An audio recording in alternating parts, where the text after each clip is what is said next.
Donc on arrive dans la rue de Faudé. Ici je vois qu'il y a mon ami Pata qui est là. Bonjour. Salut. Ah, Salut Pata. ouais, soyez les bienvenus. Et donc j'arrive sur l'atelier de Faudé, que l'on va interviewer puisque c'est lui qui a fait le tableau. Bonjour Faudé. Bonjour, alors ça va? Ça va bien. Ça va bien. Et entrez. Donc, je suis content de venir te voir une nouvelle fois donc, dans ton atelier. Et donc je voulais te voir pour que tu m'expliques un petit peu les conditions dans lesquelles tu as fait ce tableau donc, qui maintenant est chez moi. Quoi. Merci. Bon, bismillah, sénégalaisement. Donc Faudé va nous expliquer dans quel contexte il a fait ce tableau et puis qu'est-ce qu'il a pensé quoi, en le réalisant. Vas-y Faudé. Voilà. Bon, le tableau, je l'ai fait pas forcément. C'est-à-dire que dans tout le travail, d'habitude les artistes, souvent, ils parlent de la forme de leurs œuvres, mais pas du fond. Et le fond est important parce que ça a un rapport avec le vécu de l'artiste. Parce que toute œuvre d'art a un sens, a sa raison d'être. Là, ça va dépendre plutôt un peu de mon enfance. Parce que sur la toile, ce sont des dames qui marchent.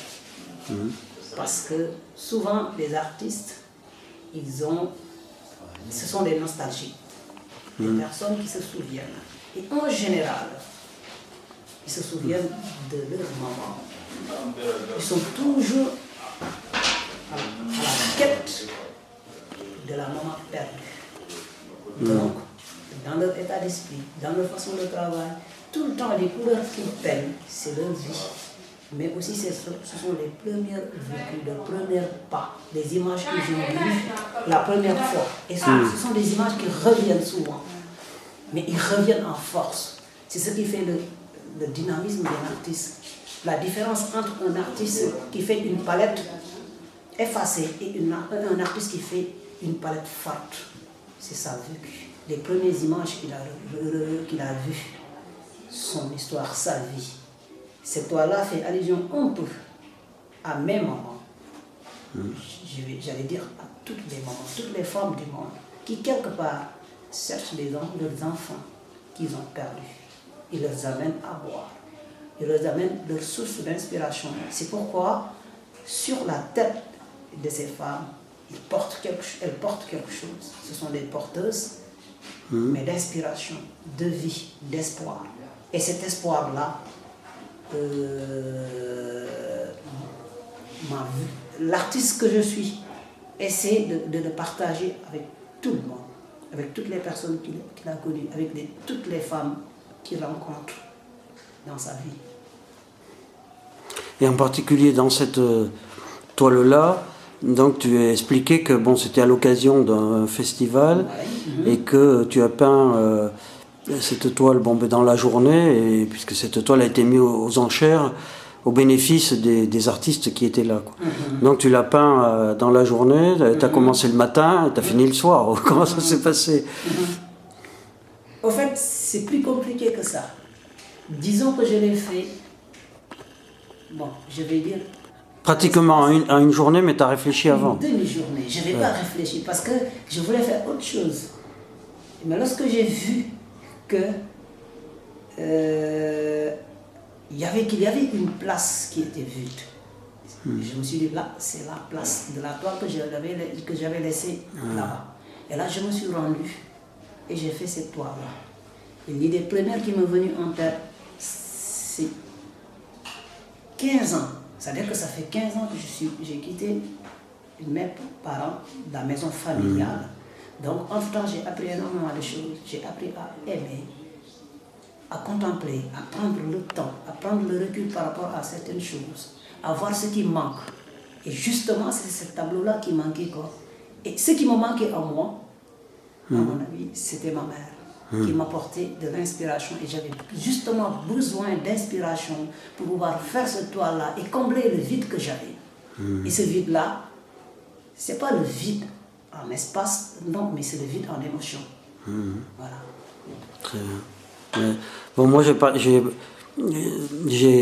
suis particulièrement heureux d'avoir une toile de toi de Faudé. Bon, en plus, j'habite dans le quartier, donc et vraiment, bon, j'ai eu beaucoup d'émotions ce soir-là. D'ailleurs, avec la prestation de nos amis là, de Web Bamba aussi, et aussi vraiment, j'étais vraiment bon. Quand j'ai vu que personne n'allait comment dirais-je, n'allait acheter aux enchères. Quoi. Je me suis dit, bon, bah, voilà, je me suis dit, bah, tiens, c'est le moment, et et j'ai vraiment été très heureux, et Yannick, quoi, de pouvoir avoir une toile peinte par toi. Voilà. Par rapport aussi, bon, bah, à ce que tu peux représenter, puis tout ce que tu peux donner pour les autres dans le quartier, et au niveau des artistes, au niveau des enfants, etc. Non, mais parce que nous sommes dans un milieu touristique. Nous sommes dans un milieu de rencontres, d'échanges. Et que dans un milieu, souvent, j'ai l'habitude d'entendre que les gens viennent dans notre, je veux dire, notre atelier, et puis parler des problèmes qu'ils ont rencontrés ici, des choses qui n'ont pas été bien, qu'ils ont vécu avec des Sénégalais et tout ça. Alors que moi, je me dis que je sais que je suis artiste, alors que je dois jouer mon rôle ici. Et c'est pas pour rien que tout à l'heure tu as parlé des jeunes danseurs.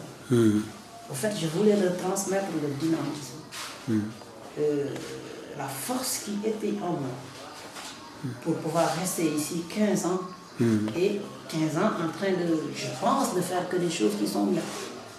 Et là, c'est pourquoi j'ai raconté quelque part un peu ma vie, ce qui n'est autre que la vie de tout artiste, de tout créateur. Oui, parce que tu disais, je crois me souvenir, que des fois, bon, tu vois des jeunes, bon, en particulier par exemple ceux-là que tu connais que depuis 2 ou 3 mois, mais que des fois tu revois en l'un ou l'autre bon, les difficultés que tu as pu avoir, et quand toi tu étais... Mais expliquer ma vie, je viens à expliquer la vie de tous les artistes. Parce que les artistes, moi je les appelle des éternels bannis. Des bannis. Un artiste, c'est quelqu'un qui a vu très jeune qu'il se passait des choses autour de lui qui n'étaient pas trop cool. Ouais.